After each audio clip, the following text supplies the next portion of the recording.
বিসমিল্লাহির রহমানির রহিম। আসসালামু আলাইকুম প্রিয় শিক্ষার্থী, Rajshahi college business studies group হতে তোমাদের স্বাগত জানাচ্ছি। আমি মোহাম্মদ ইমতাজ আলী, সহকারী অধ্যাপক, হিসাব বিজ্ঞান বিভাগ, রাজশাহী কলেজ। প্রিয় শিক্ষার্থী, গত 12 তারিখে আমরা ব্যাংক সমন্বয় বিবরণীর দ্বিতীয় ক্লাস করেছি। সেখানে আমরা ব্যাংক সমন্বয় বিবরণের উদ্বৃত্তের যে অমিল, অর্থাৎ হলো যে কারণে আমাদের নগদান বহির ব্যাংক জমার উদ্বৃত্ত এবং ব্যাংক বিবরণে ব্যাংক জমার উদ্বৃত্তের যে অমিল হয় বা দুটি উদ্বৃত্তের মধ্যে যে পার্থক্য পরিলক্ষিত হয় সেটি নিয়ে আমরা বিস্তারিত কথা বলেছি। প্রিয় শিক্ষার্থী, তার আগের ক্লাসে অর্থাৎ হলো ব্যাংক সমন্বয় বিবরণী 1 নম্বর ক্লাসে আমরা আলোচনা করেছি ব্যাংক সমন্বয় বিবরণী বলতে কি বোঝো, ব্যাংক সমন্বয় বিবরণীর তাৎপর্য কি এবং ব্যাংক সমন্বয় বিবরণী একটি প্রতিষ্ঠানের জন্য কেন গুরুত্বপূর্ণ সেটি নিয়েও আমরা কথা বলেছি। প্রিয় শিক্ষার্থী, আজ আমরা তৃতীয় ক্লাসে যেটি আলোচনা করতে চাই সেটি হলো ব্যাংক সমন্বয় বিবরণের বের করার কৌশল। অর্থাৎ হলো আমরা গত ক্লাসে যেটি শিখেছিলাম, ব্যাংক সমন্বয় বিবরণের একটা নির্দিষ্ট তারিখে নগদান বহির ব্যাংক জমার উদ্বৃত্ত এবং ব্যাংক বিবরণী ব্যাংক জমার উদ্বৃত্তের যে গড় মিল দেখা যায়, সে গড় মিলের কারণগুলো আমরা ম্যাথামেটিক্যাল টার্ম এবং থিওরিটিক্যাল টার্ম দুই টার্মে আমরা সেটি বের করার চেষ্টা করেছি। আজকে আমরা যেটি করব সেই গড়মিলগুলো বের করার কৌশলগুলো আমরা আজকে চেষ্টা করব। যে গতদিন শিখেছি কারণ, আজকে আমরা শিখব কিভাবে গড়মিলগুলো অতি সহজে নির্ণয় করা যায়, সেই বিষয়গুলো নিয়ে আমরা একটু কাজ করব। প্রিয় শিক্ষার্থী, এছাড়া আজকে আমরা জানার চেষ্টা করব যে ব্যাংক সমন্বয় বিবরণী একটি হিসাব খাত কিনা, ব্যাংক সমন্বয় বিবরণের প্রস্তুতের পদ্ধতি, এই তিনটি বিষয় নিয়ে আজকে আমরা কথা বলবো তোমাদের সঙ্গে। এবং এই তিনটি বিষয় নিয়ে যদি আমরা পরিপূর্ণ কথা বলতে পারি তাহলে তিনটি ক্লাসের মধ্যে থিওরিটিক্যাল যে ট্রাম বা বেস্ট সেটি আমাদের তৈরি হয়ে যাবে। পরের ক্লাসগুলোতে আমরা আমাদের প্রয়োজন মতো বা তোমাদের স্বার্থে আমরা অঙ্কগুলো করতে পারবো। প্রিয় শিক্ষার্থী, যেটি শুরুতেই বললাম যে technique of finding out the reasons of disagreement, bank সমন্বয় বিবরণীর যে গড়মিল, সে গড়মিল বের করার যে টেকনিক বা কৌশল সেটি নিয়ে আমরা কথা বলতে চাই। প্রিয় শিক্ষার্থী, আমরা বরাবরই যেটি বলেছি ব্যাংক সমন্বয় বিবরণী আর্থিক বছর শেষের দিনে অথবা আর্থিক বছর শেষে বা হিসাবকাল শেষে একটা নির্দিষ্ট তারিখে প্রস্তুত করা হয়ে থাকে এবং যেই তারিখে ব্যাংক সমন্বয় বিবরণী প্রস্তুত করা হয় ওই নির্দিষ্ট তারিখে নগদান বহির ব্যাংক জমার উদ্বৃত্ত এবং ব্যাংক বিবরণী মোতাবেক ব্যাংক জমার উদ্বৃত্ত, এই দুই উদ্বৃত্ত যদি সমান হয়ে যায় তাহলে আর আমাদের অঙ্কের কোনো সমস্যা থাকে না। কিন্তু যে কোনো কারণে নগদান বহির উদ্বৃত্তের সাথে ব্যাংক বিবরণীর উদ্বৃত্তের একটি পার্থক্য পরিলক্ষিত হয়। এখন এই পার্থক্যটা বের করার কারণ হিসেবে বা কৌশল হিসেবে আমরা যেটি জানতে চাই সেটি হলো যে গড়মিলের কারণ বের করার পূর্বে প্রথমে আমাদের যেটি দৃষ্টিপাত করতে হবে সেটি হলো কোন তারিখে ব্যাংক সমন্বয় বিবরণী প্রস্তুত করতে হয় বা করা হয়, সেই তারিখটা আমাদেরকে ভালোভাবে মনে রাখতে হবে।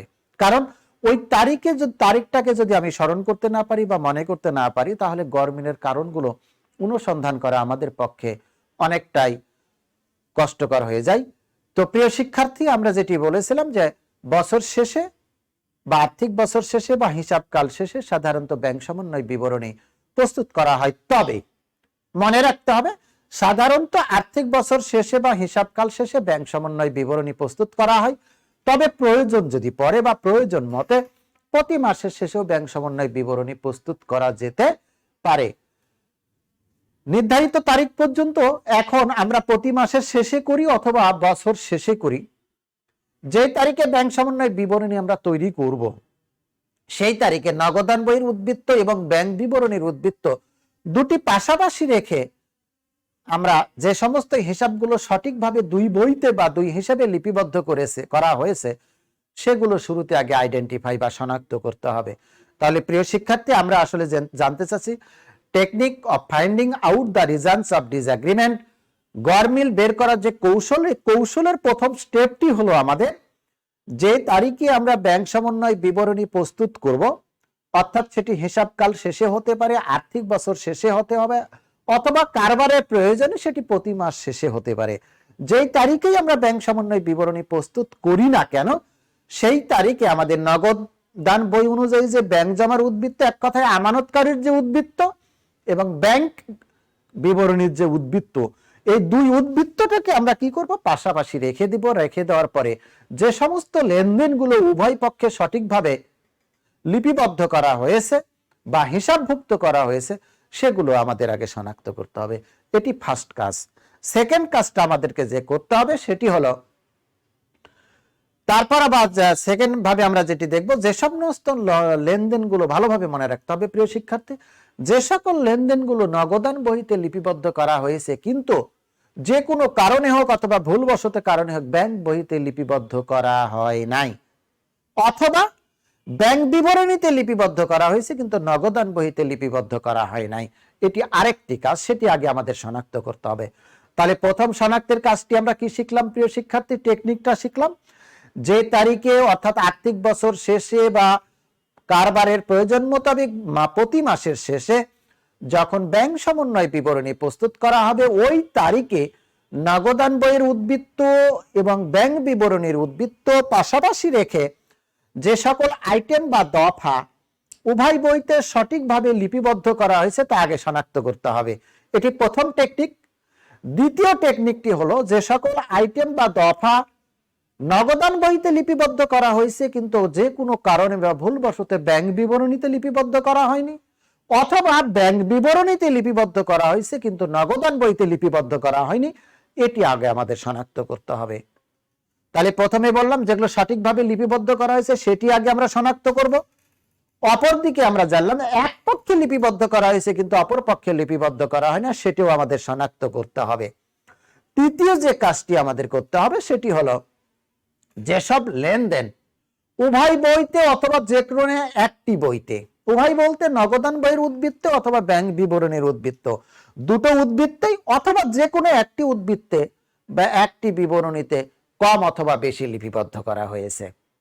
অর্থাৎ এমন হতে প্রিয় শিক্ষার্থী উভয় বইতে বেশি লিপিবদ্ধ করা হয়েছে, একটাতে বেশি লিপিবদ্ধ করা হয়েছে আরেকটিতে কম লিপিবদ্ধ করা হয়েছে, অথবা একটিতে আমাদের কি করা হয়েছে কম লিপিবদ্ধ করা হয়েছে, অপরটাতে আবার যা বেশি লিপিবদ্ধ করা হয়েছে, সেগুলো আমাদের চিহ্নিত করতে হবে।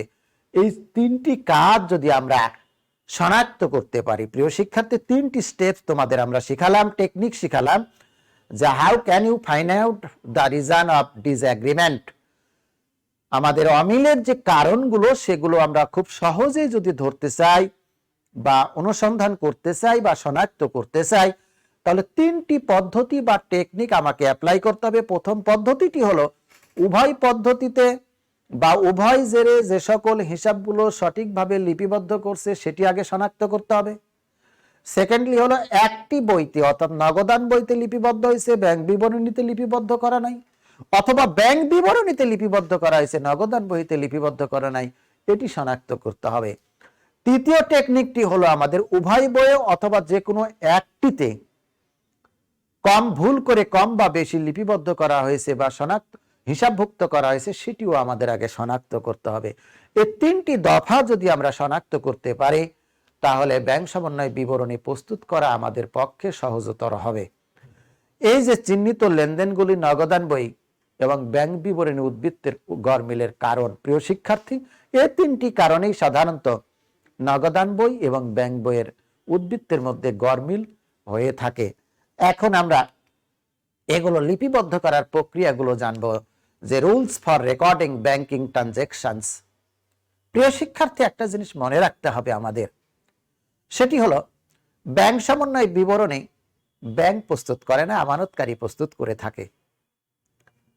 এখন এই ব্যাংক সমন্বয় বিবরণী যখন প্রস্তুত করা হয়ে থাকে তখন আমাদের যে লেনদেনগুলো আছে বা যে লেনদেনগুলো সংঘটিত হয় প্রতিনিয়তই, আমরা যেটি বারবার বলার চেষ্টা করেছি প্রিয় শিক্ষার্থী, কিছু আইটেম যেটি নগদান আমানতকারী করে থাকে, কিছু আইটেম যেগুলো চাইলেই আমানতকারী করতে পারে না, ব্যাংকের উপর নির্ভর করে থাকে।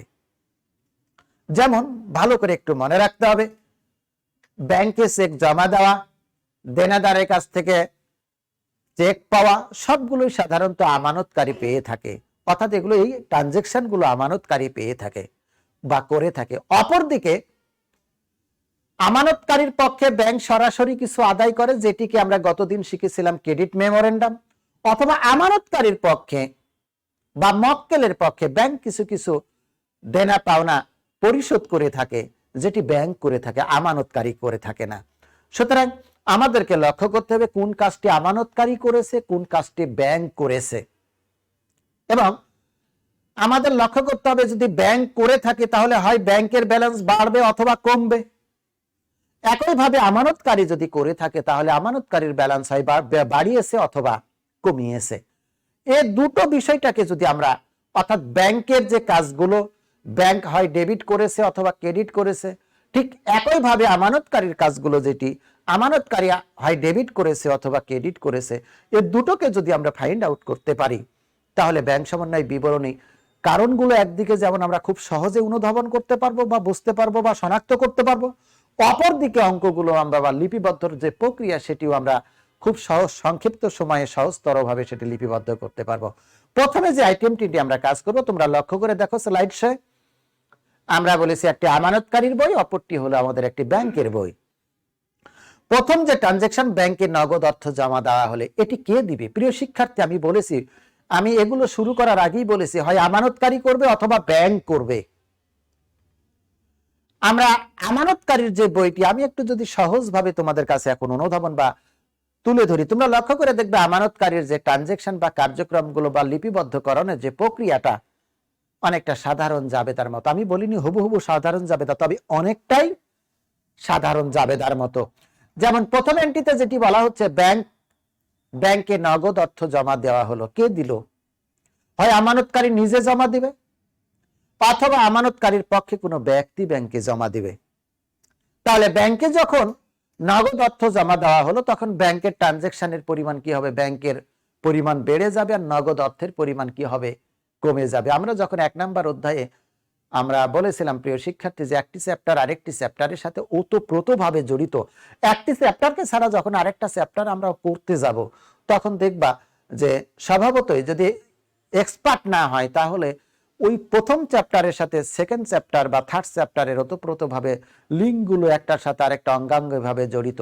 প্রথম চ্যাপ্টারটাকে যদি আমরা ভালোভাবে আয়ত্ত করতে না পারি তাহলে পরবর্তী পর্যায়ের চ্যাপ্টারগুলো আমার কাছে দুর্বোধ্য মনে হবে। তাহলে এইখানে যে প্রশ্নটি এখন আমরা করতে পারি বা তোমাদের সামনে যে প্রশ্নটা ছড়িয়ে দিতে পারি সেটি হলো, আমরা 1 নম্বর অধ্যায় তো 9টি বা 10টি ক্লাস নিয়েছি প্রিয় শিক্ষার্থী, সেখানে যেটি আমি বলার চেষ্টা করেছিলাম যে হিসাব বিজ্ঞানের প্রথম কাজটি হলো সেটি লেনদেন কিনা সেটি আইডেন্টিফাই করা এবং যেটিকে বলা হয় শনাক্ত করা। এই শনাক্তকরণের সেকেন্ড কাজটি হলো রেকর্ডিং করা, লিপিবদ্ধ করা। আজকে আমরা সেই রেকর্ডিং পর্যায়ে চলে আসছি। অর্থাৎ ব্যাংকে যখন হিসাব জমা দেওয়া হলো, টাকা জমা দেওয়া হলো, তখন আমরা দুটো পক্ষকে আইডেন্টিফাই করতে পারি, একটি ব্যাংক অপরটি ক্যাশ ব্যালেন্স। দুটোই হলো, আমি যদি এখন ক্লাসিফাইড ফরম্যাটে যাই তাহলে জানি দুটোই হলো সম্পদ। কোন সম্পদ? চলতি সম্পদ। তাহলে ব্যাংকে টাকা জমা দেওয়া হলে সাধারণ জাবেদাটা আমরা কি করি? ব্যাংক হিসাব ডেবিট, নগদান হিসাব ক্রেডিট। এখানেও তোমরা লক্ষ্য করে দেখো আমানতকারীর বইতে আমরা সেই কাজটি করেছি। এটি হলো আমানতকারীর বই। ঠিক ব্যাংকের বইতে যাই, ব্যাংক তো টাকা জমা দেয়নি, ব্যাংক পেয়েছে, অর্থাৎ ব্যাংক নগদান হিসাব ডেবিট। আর কে জমা দিয়েছে? আমানতকারী হিসাব ক্রেডিট, কারণ আমানতকারী জমা দিয়েছে। আমি আরেকটু যদি তোমাদের একটু বলে থাকি সেটি হলো আমানতকারীর বইতে, ভালো করে মনে রাখবা, আমানতকারীর বইতে যেটি ক্রেডিট করব সাধারণত স্পেসিফিক ভাবে ব্যতিক্রম ছাড়া সেটি ব্যাংকের বইতে দেখবা যে অনেক ক্ষেত্রেই ডেবিট হয়। তাহলে ব্যাংকে যখন আমরা জমা দিলাম ব্যাংক ডেবিট, নগদান ক্রেডিট। আর ব্যাংক যখন নিজে তার হিসাব করতেছে ব্যাংক টাকা পেয়েছে না দিয়েছে। ভালো করে মনে রাখতে হবে প্রিয় শিক্ষার্থী, ব্যাংক তার নিজের লেনদেন সংরক্ষণ করে না, আমানতকারীর যে হিসাবটি আছে, খতিয়ানটি আছে সেটি সংরক্ষণ করে। এবং সেটি সংরক্ষণ করতে গিয়ে আমানতকারীর পক্ষে হয় ব্যাংক আদায় করে অথবা ব্যাংক পরিশোধ করে থাকে। আমি আবারও বলি, আমানতকারীর পক্ষে হয় ব্যাংক আদায় করে অথবা ব্যাংক পরিশোধ করে। তাহলে এখানে ব্যাংক আদায় করেছে, নগদ টাকা ব্যাংক পেয়েছে। নগদান ডেবিট কার কাছ থেকে পেয়েছে? আমানতকারীর কাছ থেকে পেয়েছে। আমানতকারী হিসাব ক্রেডিট। আমরা যদি, আমার মনে হয় এটি নিয়ে আর কোনো প্রশ্ন নেই। আমরা সেকেন্ড লেনদেনে যদি যাই, দেনাদারের নিকট থেকে সে প্রাপ্তি। প্রশ্নটা হলো, আমি যদি একজন আমানতকারী হই, আমার একজন দেনাদারের কাছে, যার কাছে আমি পণ্য বা সেবা ধারে বা বাকিতে বিক্রয় করেছিলাম, ধারে পণ্য বা সেবা বিক্রয় করেছিলাম অথবা বাকিতে সেবা প্রদান করেছিলাম, তার কাছ থেকে একটি চেক পেলাম, চেকটা আমি কি করব? চেক ভাঙাতে গেলে অবশ্যই আমাকে কোথায় জমা দিতে হবে? আদায়ের জন্য ব্যাংকে জমা দিতে হবে। তাহলে আমানতকারী চেকটি পেয়ে কার কাছে পেয়েছে? আমার একজন দেনাদারির নিকট থেকে চেক পেয়েছে, আমি ব্যাংকে জমা দিলাম, ব্যাংক হিসাব ডেবিট। আর কার কাছ থেকে পেয়েছি? আমি আমানতকারী প্রাপ্য হিসাব, দেনাদার হিসাব ক্রেডিট অথবা প্রাপ্য হিসাব ক্রেডিট। প্রশ্নটা হলো এখানে ব্যাংকের ঘরে ট্রানজেকশন নেই কোনো, কারণ ব্যাংক এখনো ওটি আদায় করেনি বা পরিশোধ করেনি, যার জন্য ব্যাংকের ঘরে এই আইটেমটি লিপিবদ্ধ করা হবে না। ক্লিয়ার? আমি আবারও বলি, একজন দেনাদারের নিকট থেকে চেক পেয়ে আমি ব্যাংকে জমা দিয়েছি, এখনো ব্যাংক ওই চেকটি আদায় করেনি বা ব্যাংক টাকা আদায় করেনি, যার জন্য ব্যাংকের ঘরে কোনো লিপিবদ্ধ হলো না।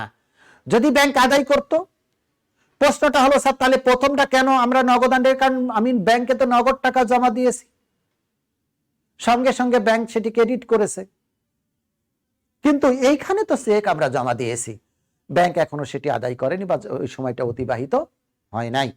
নাম্বার 3, ব্যাংক থেকে টাকা না উঠানো হলো। তোমরা একের সাথে 3-এর একটু মিলটা খুঁজে বের করো। আমরা ব্যাংকে যখন জমা দিয়েছিলাম প্রিয় শিক্ষার্থী, তখন জাবেদা করেছিলাম ব্যাংক ডেবিট নগদান ক্রেডিট।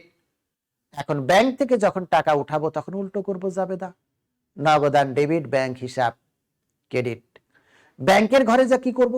1 নম্বরে ব্যাংকের ঘরে আমরা কি করেছিলাম প্রিয় শিক্ষার্থী?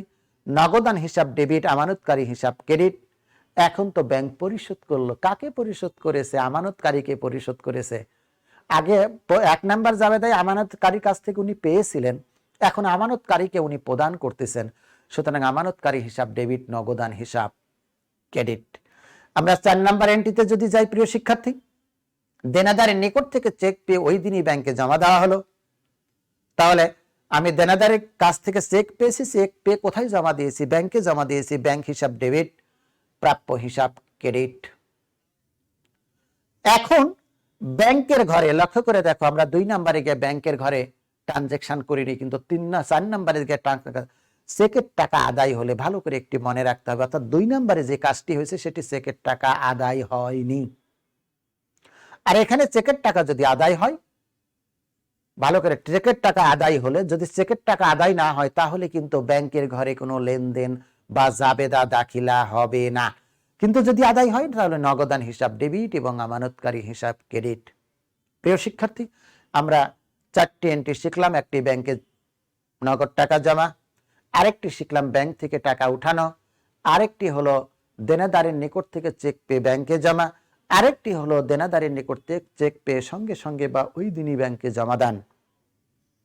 5 নাম্বার এন্ট্রিতে আমরা দেখব, দেনাদারের নিকট থেকে প্রাপ্ত চেক পরবর্তী দিনে ব্যাংকে জমা হলে, আমরা পরবর্তী দিন ব্যাংকে জমা হলে আমানতকারীর বইতে আর কখনো লেনদেন হবে না, চলে যাবে ব্যাংকের ঘরে। ব্যাংক যদি সেই টাকাটা আদায় করে, এবং টাকা যদি আদায় না করে তাহলে ব্যাংকের ঘরেও হবে না, আদায় যদি করে তাহলে নগদান হিসাব ডেবিট এবং আমানতকারী হিসাব ক্রেডিট। অর্থাৎ হলো 4 নম্বরে শিখেছি ওই দিনই ব্যাংকে জমা দান, এই জন্য সঙ্গে সঙ্গে জমা দিয়ে দিয়েছি।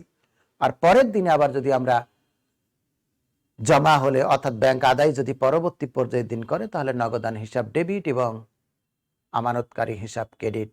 নাম্বার 6, পাওনাদারকে চেক ইস্যু করা হলে, অর্থাৎ কোনো পাওনাদার বা সরবরাহকারীর নিকট থেকে যদি আমি ধারে বা বাকিতে পণ্য বা সেবা ক্রয় করে থাকি এবং একটা নির্দিষ্ট সময় পরে বা নির্দিষ্ট দিনে যদি ওই পাওনাদারকে আমরা চেক প্রদান করে থাকি, তাহলে আমি যদি চেক প্রদান করি, কাকে চেক প্রদান করব?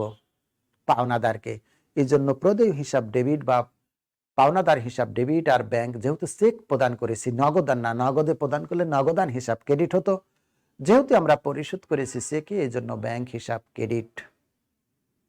তোমরা ব্যাংকের বইতে গিয়ে দেখো, চেকের দ্বারা টাকা পরিশোধ হলে, যদি ব্যাংক টাকা পরিশোধ না করে তাহলে কিন্তু ব্যাংকের ঘরে ওই লেনদেনটি হবে না। কিন্তু ব্যাংক যদি টাকা পরিশোধ করে তাহলে হবে। আমাদের লক্ষ্য করতে হবে প্রিয় শিক্ষার্থী, আমানতকারী হিসাব ডেবিট, নগদান হিসাব ক্রেডিট। কেন? প্রশ্নটা হলো কেন প্রিয় শিক্ষার্থী? সেটি হলো ব্যাংকের টাকা কমে যাবে, নগদের পরিমাণ কমে যাবে, নগদান হিসাব ক্রেডিট। আর পাওনাদারকে পরিশোধ করা হয়েছে, কিন্তু লক্ষ্য করতে হবে প্রিয় শিক্ষার্থী, আমরা ব্যাংকের ঘরে দিছি আমানতকারী হিসাব, কারণ পাওনাদার তো ব্যাংকের কোনো পক্ষ না, পক্ষ হচ্ছে কি আমানতকারী। সুতরাং ব্যাংক কার টাকা পরিশোধ করলো? আমানতকারীর পক্ষে পাওনাদারকে পরিশোধ করে, সেই জন্য আমানতকারী হিসাব ডেবিট। ব্যাংক কিন্তু প্রকৃতপক্ষে পাওনাদারকে পরিশোধ করেনি, প্রকৃতপক্ষে পরিশোধ করেছে আমানতকারী। আমানতকারী এখন বলা যায় আমানতকারীর পক্ষে ব্যাংক পরিশোধ করেছে, কিন্তু আমানতকারীকেই আমরা ডেবিট বলে লিপিবদ্ধ করব। কখনোই পাওনাদারকে আমি লিপিবদ্ধ করব না ব্যাংকের ঘরে, বা ব্যাংক লিপিবদ্ধ করবেও না। নাম্বার 7, চেকের মাধ্যমে প্রদেয় বিল পরিশোধ। একই হিসাব। আগেরটা ছিল চেক পরিশোধ, পাওনাদারকে চেক পরিশোধ, পরেরটা হচ্ছে প্রদেয় বিল পরিশোধ। প্রদেয় বিল হিসাব ডেবিট, ব্যাংক হিসাব ক্রেডিট। এটা নিয়ে আমার বিশ্বাস যে কোনো প্রশ্ন নেই। আর পরেরটা হলো একই অবস্থা, যদি চেকের দ্বারা চেকের টাকা পরিশোধ করা যদি হয়ে থাকে, যে চেকটা পাওনাদারকে প্রদান করা হলো, যিনি ওই চেকটা পরিশোধের জন্য ব্যাংকে উপস্থাপন করেন, তাহলে ব্যাংকের ঘরে যেটি হবে আমানতকারী হিসাব ডেবিট এবং নগদান হিসাব ক্রেডিট। আমরা 8 নম্বর এন্ট্রিতে যদি যাই প্রিয় শিক্ষার্থী, তাহলে দেখতে পাই প্রাপ্য বিলের বিপরীতে কোনো চেক পেয়ে সঙ্গে সঙ্গে ব্যাংকে জমা দেওয়া হলে, একটু মনে রাখতে হবে প্রিয় শিক্ষার্থী, আমরা কি বলতেছি? প্রাপ্য বিলের কোনো বিপরীতে চেক পেয়ে কোনো সঙ্গে সঙ্গে, অর্থাৎ কোনো দেনাদার বা কাস্টমার বা ক্রেতা যাদের কাছে আমরা ধারে পণ্য বিক্রয় করেছিলাম অথবা ধারে সেবা প্রদান করেছিলাম, বিনিময়ে একটা বিলের সৃষ্টি হয়েছিল, যেটিকে প্রাপ্য বিল বলি। প্রাপ্য বিল বলি। ওই প্রাপ্য বিলের টাকা, প্রাপ্য বিলের এগেনস্টে যদি কোনো চেক তার ওই ব্যক্তির বা প্রতিষ্ঠানের নিকট থেকে পাওয়া যায় এবং সেটি যদি সঙ্গে সঙ্গে ব্যাংক জমা দেওয়া হয়, আমরা এর আগে 3 নম্বর এন্ট্রিতে দেখেছিলাম প্রিয় শিক্ষার্থী, দেনাদারের নিকট থেকে চেক পেয়ে সঙ্গে সঙ্গে ব্যাংকে জমা দেন, একই প্রক্রিয়া। সেখানে দিয়েছিলাম ব্যাংক হিসাব ডেবিট, প্রাপ্য বিল হিসাব দেনাদার হিসাব ক্রেডিট। এইখানে শুধু যেটি করব সেটি হলো ব্যাংক হিসাব ডেবিট, দেনাদারের পরিবর্তে প্রাপ্য বিল হিসাব ক্রেডিট। আর যদি ব্যাংক সেটি নগদ আদায় করতে পারে, তাহলে নগদান হিসাব ডেবিট আর আমানতকারী হিসাব ক্রেডিট। আর যদি আদায় করতে না পারে, তাহলে এই এন্ট্রিটা ব্যাংকের ঘরে হবে না।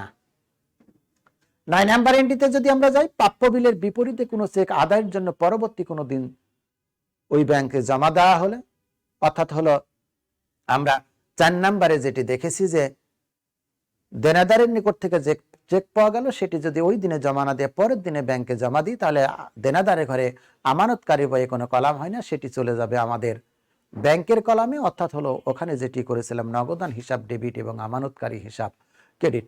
তোমরা একটা জিনিস লক্ষ্য করে দেখো প্রিয় শিক্ষার্থী, ব্যাংকের একটি পক্ষ কিন্তু অবশ্যই আমানতকারী থাকবে।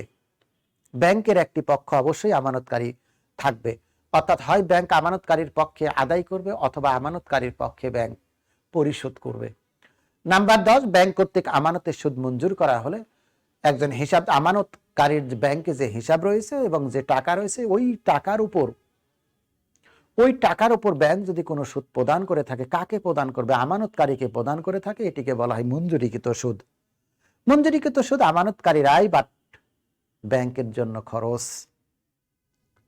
তাহলে ব্যাংকের সুদ যদি বাড়ে, ব্যাংকে যদি সুদ আসে, তাহলে ব্যাংকের আমানতের পরিমাণ, একটু উদাহরণ দিয়ে যদি বোঝাই, মনে করো ব্যাংকে তোমার জমা আছে 10 লক্ষ টাকা, এর উপর তোমার আমানতকারী হিসাবে ব্যাংক সুদ মঞ্জুর করেছে 10,000 টাকা, তাহলে ব্যাংকের স্থিতি ছিল আগে যেখানে 10 লাখ টাকা, এখন হবে 10,10,000 টাকা। সেক্ষেত্রে আমরা বলতেই পারি ব্যাংক হিসাব ডেবিট, সুদ আয় হিসাব ক্রেডিট, কারণ ব্যাংকের পরিমাণ বেড়ে গেছে। অপরদিকে আমি যেটা শুরুতেই বলেছিলাম, এটি ব্যাংকের জন্য খরচ, এজন্য ব্যাংক যেটি লিপিবদ্ধ করবে সুদ খরচ হিসাব ডেবিট এবং আমানতকারী হিসাব ক্রেডিট। তাহলে মঞ্জুরিকৃত সুদ আমানতকারীর জন্য আয়, এই জন্য সুদ আয় ক্রেডিট। অপরদিকে মঞ্জুরিকৃত সুদ ব্যাংকের জন্য খরচ, এই জন্য আমরা দিলাম সুদ খরচ হিসাব ডেবিট আর আমানতকারী হিসাব ক্রেডিট। তাহলে মঞ্জুরিকৃত সুদের জন্য আমানতকারী হিসাবে আমরা লিপিবদ্ধ করলাম প্রিয় শিক্ষার্থী ব্যাংক হিসাব ডেবিট, সুদ আয় হিসাব ক্রেডিট। অপরদিকে ব্যাংকের ঘরে যে আমরা লিপিবদ্ধ করলাম সুদ খরচ হিসাব ডেবিট এবং আমানতকারী হিসাব ক্রেডিট। পরের এন্ট্রিতে যদি যাই, ব্যাংক কর্তৃক ধার্যকৃত চার্জ বা কমিশন। ব্যাংক কর্তৃক ধার্যকৃত চার্জ বা কমিশন, এইখানে ব্যাংক কর্তৃক ধার্যকৃত চার্জ বা কমিশন হলো আমানতকারীর হিসাব পরিচালনা করার স্বার্থে ভালো করে মনে রাখতে হবে, আমানতকারীর হিসাব সচল রাখার জন্য অথবা কার্যক্রম পরিচালনার জন্য ব্যাংক আমানতকারীর উপর যে সুদটা চার্জ করে তাকে বলা হয় ধার্যকৃত চার্জ অথবা ধার্যকৃত কমিশন। এটি আমানতকারীর জন্য খরচ, অপরপক্ষে ব্যাংকের জন্য সেটি আয়। কেন? কারণ আমানতকারী এটি প্রদান করে থাকে এবং ব্যাংকের ঘরে এটি ডেবিট করা হয় এবং আমানতকারীর ঘরে সেটি ক্রেডিট করতে হয়। ব্যাংকের আয়, আমানতকারীর খরচ। তাহলে যেহেতু আমানতকারীর খরচ আমরা লিপিবদ্ধ করব, আমানতকারী হিসাব সুদ খরচ হিসাব ডেবিট, ব্যাংকের টাকা কমে যাবে, ব্যাংক হিসাব ক্রেডিট। অপরদিকে এই ধার্যকৃত চার্জ বা কমিশন ব্যাংকের আয়, এজন্য সুদ আয় ক্রেডিট। আর কার উপরে চার্জটা করা হলো? আমানতকারী হিসাবে, জন্য আমানতকারী হিসাব ক্রেডিট, আমানতকারী ডেবিট এবং সুদ আয় ক্রেডিট। আমরা যদি পরের এন্ট্রিগুলোতে যাই, কোনো ব্যয় বাবদ চেক প্রদান করা হলে, অর্থাৎ আমি কোনো ব্যয় করব, এই ব্যয়ের বাবদ আমরা সেটি বেতন হতে পারে, মজুরি হতে পারে, ভাড়া হতে পারে, অন্যান্য খরচ হতে পারে, এই বাবদ যদি আমরা কোনো চেক প্রদান করে থাকি তাহলে সেটি কারবার আমানতকারীর জন্য অবশ্যই খরচ। এই জন্য বলা হচ্ছে সংশ্লিষ্ট ব্যয় বা খরচ হিসাব ডেবিট। আর যেহেতু আমরা চেক প্রদান করেছি, ব্যাংক হিসাব ক্রেডিট। এখন প্রশ্নটা হলো, ব্যাংক যদি ওই টাকা পরিশোধ করে থাকে, তাহলে হবে আমানতকারী হিসাব ডেবিট এবং ব্যাংক হিসাব নগদান হিসাব ক্রেডিট। এরপরে আমরা 13 নম্বরে যদি যাই, কোনো আয় বাবদ চেক প্রাপ্ত হয়ে ওই দিনই ব্যাংকে জমা দান। অর্থাৎ একটি আয় হয়েছে, সেটি নগদে পাওয়া গেছে, আয় বাবদ চেক প্রাপ্তি হয়েছে, একটা চেক পেয়েছি, সেটা যে কোনো মঞ্জুরিকৃত সুদ হোক, লভ্যাংশ হোক, যা হোক, আমরা একটা আয় পেয়েছি, সেটা পেয়ে সঙ্গে একটা চেক পেয়ে সেটা কোথায় জমা দিলাম? ব্যাংকে জমা দিলাম। নিঃসন্দেহে ব্যাংকের স্থিতি বাড়বে, ব্যাংক হিসাব ডেবিট। আর আয়ের নেশারটা আমরা যেটি জানি প্রিয় শিক্ষার্থী, আয় হিসাব ক্রেডিট। অপরদিকে আমরা জমা দিছি, ব্যাংক যদি সেটি আদায় করতে পারে তাহলে নগদান হিসাব ডেবিট এবং আমানতকারী হিসাব ক্রেডিট। 14 নম্বরে যদি আমরা যাই প্রিয় শিক্ষার্থী, ইস্যুকৃত চেক ব্যাংক কর্তৃক প্রত্যাখ্যান হলে, ইস্যুকৃত চেক আর জমাকৃত চেক ভালো করে একটি মনে রাখতে হবে। ইস্যুকৃত চেক ব্যাংক কর্তৃক যদি প্রত্যাখ্যাত হয় তাহলে আমাদের যেটি আমরা করব, একটু ভালো করে মনে রাখতে হবে প্রিয় শিক্ষার্থী, জমাকৃত চেক প্রত্যাখ্যান হলে ব্যাংক ক্রেডিট হয়, ইস্যুকৃত চেক প্রত্যাখ্যান হলে ব্যাংক হয়ে যায় ডেবিট। আমরা চেক প্রত্যাখ্যানের যে একটি বা দেনাদার প্রত্যাখ্যানকে একটি জাবেদা যেটি জানি, দেনাদার ডেবিট আর ব্যাংক ক্রেডিট। এটা কোন চেক? জমাকৃত চেক। আর ইস্যুকৃত চেক প্রত্যাখ্যান হলে আমি ইস্যু করলাম, যাকে ইস্যু করলাম তিনি ফেরত দিলেন, চেকটা আমি কোথায় দিয়ে দেবো? ব্যাংকে দিয়ে দেবো আবার পুনরায়। এই জন্য ব্যাংক হিসাব ডেবিট আর প্রদেয় হিসাব ক্রেডিট। যেহেতু ব্যাংকে এটি এখনো উপস্থাপন করা হয় নাই, ব্যাংকের সাথে কোনো সংশ্লিষ্টতা নাই, এই জন্য ব্যাংকের কোনো কলম হবে না। অপরদিকে জমাকৃত চেক যদি প্রত্যাখ্যান হয়, আমরা যেটি জানি প্রিয় শিক্ষার্থী, জমাকৃত চেক প্রত্যাখ্যান হলে দেনাদার বা প্রাপ্য হিসাব ডেবিট এবং ব্যাংক হিসাব ক্রেডিট। পরের এন্ট্রিতে যদি যাই আমরা প্রিয় শিক্ষার্থী, প্রাপ্য নোট বা প্রাপ্য বিল ব্যাংকে বাট্টা করা হলে, তোমরা জানো যে প্রাপ্য নোট বা প্রাপ্য বিল একটা নির্দিষ্ট মেয়াদের জন্য তৈরি করা হয় এবং নির্দিষ্ট মেয়াদ শেষে সেটি আমাদের ব্যাংক কর্তৃক সম্মানিত হয়। কিন্তু ওই মেয়াদ পূর্তির পূর্বে যদি ওই নোট বা বিলটি আমরা ভাঙাতে চাই তাহলে ব্যাংক হিসাব ডেবিট, ওই ব্যাংক ভাঙ্গানোর যে খরচ, বাট্টা খরচ হিসাব ডেবিট এবং যেটি ভাঙ্গালাম প্রাপ্য নোট বা প্রাপ্য বিল হিসাব ক্রেডিট।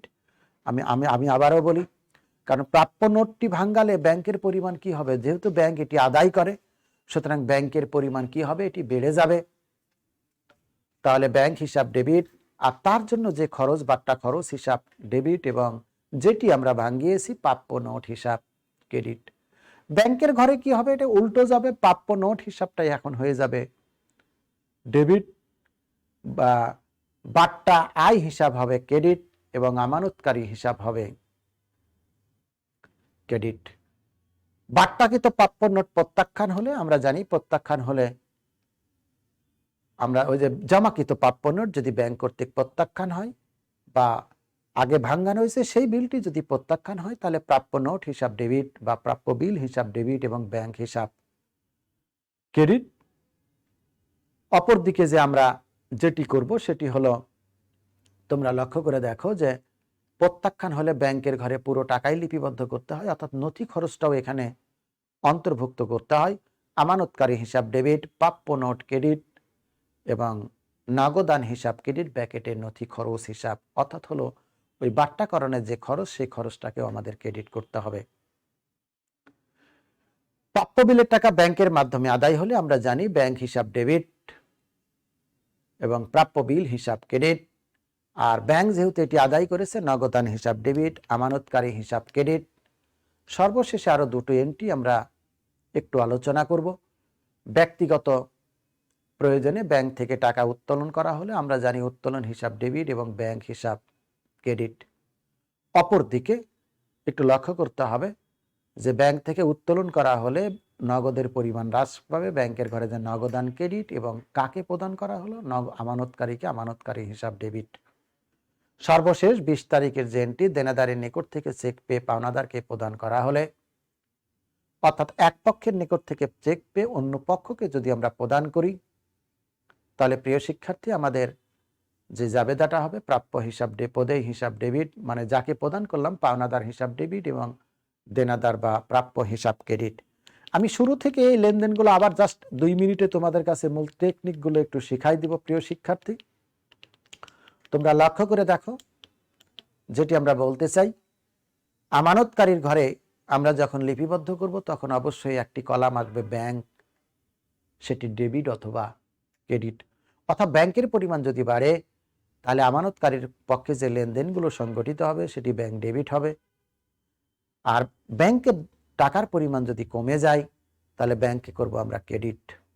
ঠিক একই ভাগে ব্যাংকের ঘরে 1 থেকে 20 পর্যন্ত যে লেনদেনগুলো তোমাদের সাথে আমি শেয়ার করলাম, যে ব্যাংক যদি সেটি আদায় করে তাহলে নগদান ডেবিট, আর ব্যাংক যদি পরিশোধ করে তাহলে নগদান হয়ে যাবে ক্রেডিট। অপর পক্ষে আমানতকারী ডেবিট অথবা আমানতকারী ক্রেডিট। তোমরা ব্যাংকের ঘরে লক্ষ্য করে দেখো, যতগুলো লেনদেন করেছি আমরা সব ঘরেই আমানতকারী এবং নগদের আমানতকারী ডেবিট এবং নগদান ক্রেডিট অথবা নগদানকারী নগদান হিসাব ডেবিট, আমানতকারী ক্রেডিট, শুধু সুদ খরচ এবং সুদ আয় এবং বাট্টা বাদ দিয়ে। তো সুতরাং এটি একেবারে আমাদের সহজ বিদ্যায় আমরা এতক্ষণ কিভাবে কত কৌশলে লিপিবদ্ধ করা যায় সেটি শিখলাম প্রিয় শিক্ষার্থী। এখন আমরা শিখব যে ব্যাংক সমন্বয় বিবরণী একটি কি হিসাব খাত। আমরা 1 নম্বর অধ্যায়ে যেটি শিখেছি যে হিসাব বিজ্ঞান হতে হলে তার লেনদেন শনাক্তকরণ থাকতে হবে, জাবেদা হতে হবে, খতিয়ান হতে হবে, রেওয়ামিল হতে হবে, আমার আর্থিক অবস্থার বিবরণী প্রস্তুত হতে হবে, তার ব্যাখ্যা বিশ্লেষণ থাকতে হবে। আমরা এই ক্ষেত্রে বলতে পারি যে ব্যাংক সমন্বয় বিবরণী কোনো হিসাব খাত নয়, এটি একটি তালিকা। কারণ এর কাজটি হলো কেবল নগদান বইয়ের উদ্বৃত্ত এবং ব্যাংক বইয়ের উদ্বৃত্তর গড় মিলের কারণ উদ্ঘাটন করা এবং তার প্রেক্ষিতে একটি সমন্বয় বিবরণী প্রস্তুত করা। আর হিসাব খাতের যে বৈশিষ্ট্য, যে ব্যাংক বিবরণীতে কোনো লেনদেন প্রাথমিকভাবে স্থায়ীভাবে লিপিবদ্ধ করা হয় না, কিন্তু হিসাব খাতে প্রাথমিকভাবে লিপিবদ্ধ করা হয় এবং স্থায়ীভাবে যেটিকে আমরা জাবেদা এবং খতিয়ান বলে থাকি। এছাড়া তাহলে আমাদের হিসাব খাত হলে যে বৈশিষ্ট্যগুলো থাকতে হবে সেগুলো যদি দেখি, এটি হিসাব খাতের নাই, কারণ এর সুনির্দিষ্ট ছক নাই, কারণ হিসাব খাতের একটা সুনির্দিষ্ট ছক রয়েছে। ব্যাংক সমন্বয় বিবরণীর কোনো ডেবিট ক্রেডিট নেই, শুধু আমরা দুই পক্ষের মিলকরণ করে থাকি। এছাড়া আর কি আছে, লেনদেনগুলোকে এখানে প্রাথমিক এবং স্থায়ীভাবে লিপিবদ্ধ করা হয় না, কিন্তু হিসাব খাতে আমাদের এগুলোকে সুনির্দিষ্টভাবে লিপিবদ্ধ করা হয়।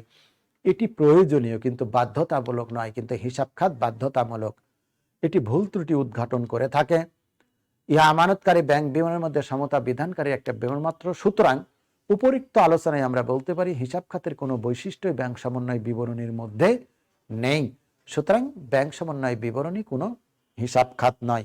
এখন যদি আমাদের প্রশ্ন আছে ব্যাংক সমন্বয় বিবরণী কোনো হিসাব খাত নয়, আমরা এক কথাই বলতে পারি ব্যাংক সমন্বয় বিবরণী কোনো হিসাব খাত নয়। কারণ হিসাব খাতের যে বৈশিষ্ট্যগুলো থাকে, একটা নির্দিষ্ট ছক থাকে, তারিখ অনুযায়ী লেনদেনগুলো লিপিবদ্ধ করা হয়। লেনদেনগুলোকে আমরা প্রাথমিক বহি এবং পাকা বহিতে লিপিবদ্ধ করি এবং হিসাব ছক বা এগুলো বাধ্যতামূলক, কিন্তু ব্যাংক বিবরণী বাধ্যতামূলক নয়। সুতরাং এই উপরোক্ত যে বৈশিষ্ট্য, এই বৈশিষ্ট্যগুলোর হিসাব খাতের যে বৈশিষ্ট্য, কোনো বৈশিষ্ট্যই আমরা ব্যাংক বিবরণীতে দেখতে পাই না বা পরিলক্ষিত হয় না। সুতরাং ব্যাংক সমন্বয় বিবরণী একটি তালিকা মাত্র, কিন্তু এটি হিসাব খাত নয়। এরপরে প্রস্তুতের পদ্ধতিগুলো দিয়েই আমরা আজকে প্রশ্নোত্তরে চলে যাব। ব্যাংক সমন্বয় বিবরণী তিনটা পদ্ধতিতে তৈরি করা হয়ে থাকে। একটি হলো একক ব্যালেন্স, অপরটি হলো উভয়ের পদ্ধতি বা উভয় ব্যালেন্স, আর একটি নগদান বইয়ের জের সংশোধন পদ্ধতি। আমরা একটি সংজ্ঞা নিয়ে একটি করে একক ব্যালেন্স একটু লক্ষ্য করে দেখো প্রিয় শিক্ষার্থী। এই পদ্ধতিতে আমরা দুটো উদ্বৃত্ত শিখেছিলাম, একটা নগদান বইয়ের উদ্বৃত্ত আর একটি হলো ব্যাংক জমার উদ্বৃত্ত। যেটি বলা হচ্ছে এই পদ্ধতিতে নগদান বইয়ের উদ্বৃত্ত অথবা ব্যাংক বইয়ের উদ্বৃত্ত যে কোনো একটি নিয়ে আমরা আরম্ভ করে এবং সমন্বয়গুলো যোগ বিয়োগ করে আরেকটির উদ্বৃত্ত আমরা বের করতে পারি বা নির্ণয় করতে পারি। অর্থাৎ নগদান বইয়ের উদ্বৃত্ত নিয়ে শুরু করলে মূল কাজটি একটু শিখে রাখতে হবে। নগদান বইয়ের উদ্বৃত্ত নিয়ে কাজ করলে বা শুরু করলে যেসব উদ্বৃত্ত ভালো করে মনে রাখতে হবে, যেসব কারণে ব্যাংক বিবরণী উদ্বৃত্ত বৃদ্ধি পেয়েছে বা বৃদ্ধি পেয়েছিল সে সমস্ত আইটেমগুলো যোগ করতে হবে। আর যেগুলো ব্যাংক বিবরণের উদ্বৃত্তকে হ্রাস করেছিল সে সমস্ত আইটেমগুলো বা দফাগুলোকে বিয়োগ করতে হবে, ফলে ব্যাংক বিবরণী উদ্বৃত্ত পাওয়া যাবে। প্রিয় শিক্ষার্থী, এটা আমি আবারও বলি, তোমাদের জন্য খুবই গুরুত্বপূর্ণ এটি, যে নগদান বইয়ের উদ্বৃত্ত নিয়ে যদি আমি শুরু করি তাহলে ব্যাংক বিবরণীর উদ্বৃত্ত, ব্যাংক বিবরণীর কাজটিকে আমাকে দেখতে হবে কেমনটি, যে সমস্ত আইটেম বা দফা দ্বারা ব্যাংক বিবরণী বৃদ্ধি পেয়েছিল বা ইনক্রিজ হয়েছিল ওই সমস্ত দফাগুলো যোগ করতে হবে, এবং যে সমস্ত দফা দ্বারা ব্যাংক বিবরণী হ্রাস পেয়েছিল ওগুলো বিয়োগ করতে হবে। অপরদিকে যদি আমরা ব্যাংক বিবরণীর উদ্বৃত্ত নিয়ে শুরু করি তাহলে আমাদেরকে নগদের দিকে লক্ষ্য করতে হবে। অর্থাৎ নগদের যে সমস্ত আইটেম বা দফা দ্বারা নগদান উদ্বৃত্ত বৃদ্ধি পেয়েছিল সেগুলো যোগ করতে হবে, এবং যেগুলো নগদ উদ্বৃত্তকে হ্রাস করেছিল সেগুলো বিয়োগ করতে হবে, তাহলে নগদের উদ্বৃত্ত পাবো। প্রিয় শিক্ষার্থী, আমরা যদি নগদের উদ্বৃত্ত নিয়ে শুরু করি তাহলে ব্যাংকের ইনক্রিজ এবং ডিক্রিজ আইটেমগুলো দেখতে হবে, ইনক্রিজ আইটেমগুলো যোগ করব, ডিক্রিজ আইটেমগুলো বিয়োগ করব। অপরদিকে ব্যাংকের আইটেমগুলো নিয়ে যদি আমরা শুরু করি তাহলে নগদের যে সকল আইটেম দ্বারা নগদ ইনক্রিজ হয়েছিল সেগুলো যোগ করব, এবং যেগুলো ডিক্রিজ হয়েছিল সেগুলো আমরা বিয়োগ করব। একটি উদাহরণ এখানে সেট করা আছে, তোমরা লক্ষ্য করে দেখো। যেমন 2000 টাকার একটা চেক ইস্যু করা হলে যা নগদান বইতে লেখা আছে কিন্তু ব্যাংক বিবরণীতে লিপিবদ্ধ করা নেই। প্রিয় শিক্ষার্থী, একটু মনে রাখতে হবে, আমরা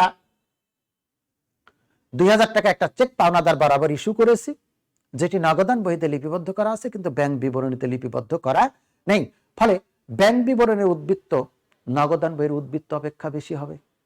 স্বাভাবিক, কারণ আমি যখন চেক ইস্যু করব তখন আমানতকারীর যে উদ্বৃত্ত সেখান থেকে বিয়োগ করেছি, কিন্তু ওই চেকটি যতক্ষণ পর্যন্ত ব্যাংকে উপস্থাপন না করা হবে ততক্ষণ পর্যন্ত ব্যাংক সেটি বিয়োগ করবে না, ফলে ব্যাংকের উদ্বৃত্ত বেশি থাকবে এবং নগদের উদ্বৃত্ত কমে যাবে।